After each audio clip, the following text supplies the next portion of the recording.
पाकिस्तान की leading bar association, Lahore high court bar association इस वक्त लीडिंग बार एसोसिएशन है, क्योंकि सुप्रीम कोर्ट बार एसोसिएशन बिल्कुल वकला की सोच की नुमाइंदगी नहीं कर रही। तो इसलिए सही माने में पाकिस्तान में जो बार एसोसिएशन वकला की सोच की नुमाइंदगी करती है वो Lahore high court bar association है। और जो इस वक्त मौजू है बहुत ही अहम है सारे पाकिस्तान के लिए, वकला बरादरी के लिए, और आइन को पामाल करने के मुतरादिफ है। तो बिल्कुल सही कहा सदर साहब ने कि इसके पीछे कुछ ऐसी सोच नज़र आ रही है कि गालिबन जो एक तारीखी फैसला सुप्रीम कोर्ट ने पिछले हफ्ते किया है, जिसके लिए हम सब वकला जो हैं उनके ममनून हैं, सारी कौम ममनून है कि उन्होंने सही माने में एक आज़ाद अदलिया होने का सबूत देते हुए इस मुल्क में जो बहुत बड़ी नाइंसाफ़ी हो रही है उसके ख़िलाफ़ एक फ़ैसला दिया और आइन को किसी और मकसद के ऊपर रखते हुए ये एक तारीखी फ़ैसला था और जिसकी फिर फौर अमल दरामद होना चाहिए। अब ये जो उसके फ़ौरन बाद ये एक मूव हुई है जिसमें 4 एडहॉक जजेस अपॉइंट करने के लिए उन्होंने जुडिशल कमीशन की मीटिंग कल कॉल की है, वो हम समझते हैं कि इसके पीछे कोई अच्छे मकासद नहीं हैं। और जिस तरह से मौजूदा एग्जेक्टिव उस फैसले के बाद तकरीबन अपने होश गंवा बैठी है और इस किस्म की बातें सामने आ रही हैं जो कभी सुनने में पहले नहीं आई थी। पहली दफ़ा हम इस किस्म की बात सुन रहे हैं कि पाकिस्तान की सबसे बड़ी और सबसे मकबूल पार्टी को हम बैन कर देंगे, क्योंकि इनको पता है कि ये खुद जो है इलिजिटिमेट हैं, कोई लिजिटिमेसी इनकी नहीं है और ये ज़बरदस्ती बिठाए गए हैं। ये सब हारे हुए लोग हैं।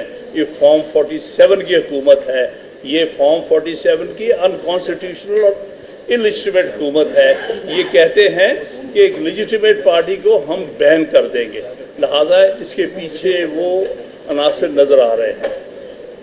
दूसरी बात ये है कि इसको कंडेम किया था, इवन जो अल जहाद ट्रस्ट केस में कहा था कि एडहॉक जजेस की अपॉइंटमेंट को डिसअप्रूव किया था सुप्रीम कोर्ट ने, और इसलिए एडहॉक जजेस की अपॉइंटमेंट हमेशा वकला हमेशा अपोज करते रहे और पिछले 10 साल से कोई एडहॉक अपॉइंटमेंट नहीं हुई है सुप्रीम कोर्ट में। और उसकी बुनियादी वजह ये थी कि वकला की एसोसिएशन इसकी सख्त मुखालफत करती थी, क्योंकि ये बिल्कुल गलत बात है। आपके पास जब परमानेंट जजेस हैं तो आपको एडहॉक अपॉइंट करने की ज़रूरत नहीं है।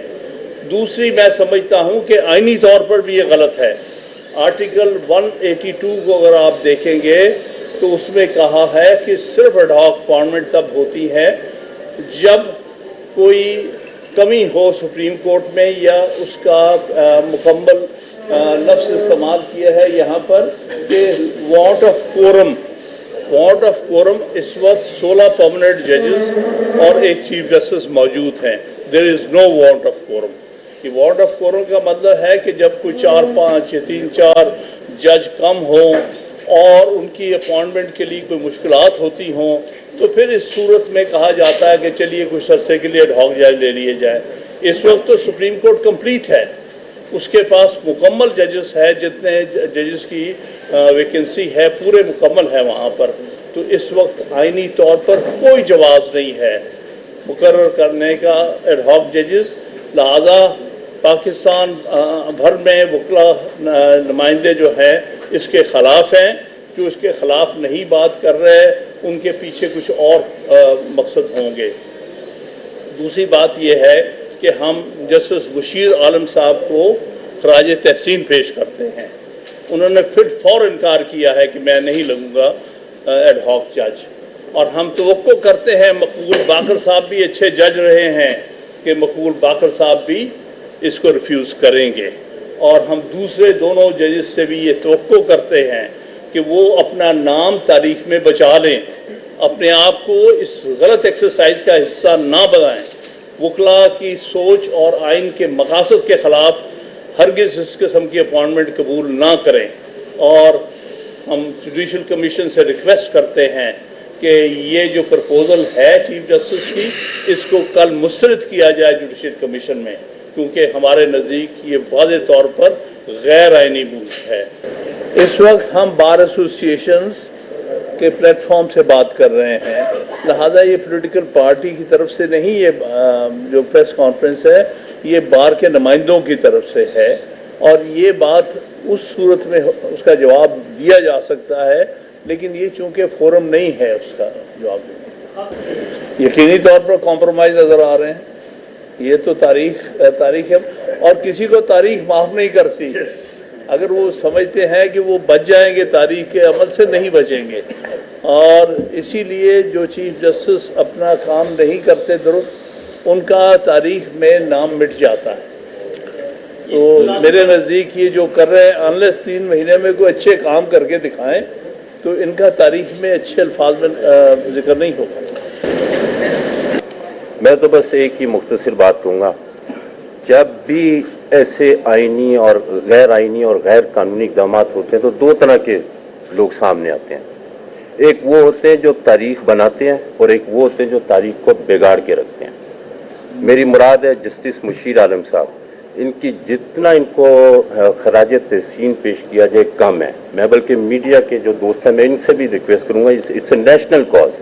ऐसे लोग जो मुल्क के लिए खड़े होते हैं, जो गैर आइनी इक़दामात की नफ़ी करते हैं, वो हमारे सही मानों में हीरो हैं।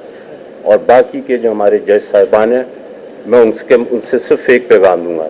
देखिए, पाकिस्तान की तारीख से लेकर अब तक बड़े ऐसे फैसले हुए हैं जो कि किसी अच्छी निगाह से नहीं देखे जाते, और उसके जो भी किरदार हैं उनके मुतल्लिक जो कुछ लिखा जाता है, जो कुछ सोचा जाता है, उसके ऊपर निगाह डालें। तो बेहतर होगा कि आप अपने आप को इस गैर कानूनी और गैर आइनी के अलावा गैर इखलाकी इक़दाम से दूर रखें, ताकि आने वाले कल में आपका नाम जो है जस्टिस मुनीर वाले फैसले या दीगर जो फैसले हैं उसमें मसख ना हो सके। आखिर में मैं सद मंजूर भट्ट साहब को बहुत ज़्यादा खराज तहसीन पेश करता हूँ कि अहम तरीन मसले पे आपने ये बड़ा वक्त के मुताबिक आपने ये फैसला किया। और मज़ीद मैं ये गुजारिश करूँगा, क्योंकि पूरे पाकिस्तान में बार एसोसिएशन इस पर इकट्ठी हैं, बड़ा फर्टाइल है ये मामला, उसके ऊपर वो चाहते हैं कि लीडरशिप कुछ करे। तो मैं आपसे रिक्वेस्ट करूँगा कि आगे जाके इसका वकला का जो है वो नुमाइंदा इजलास भी बुलाया जाए। बहुत शुक्रिया।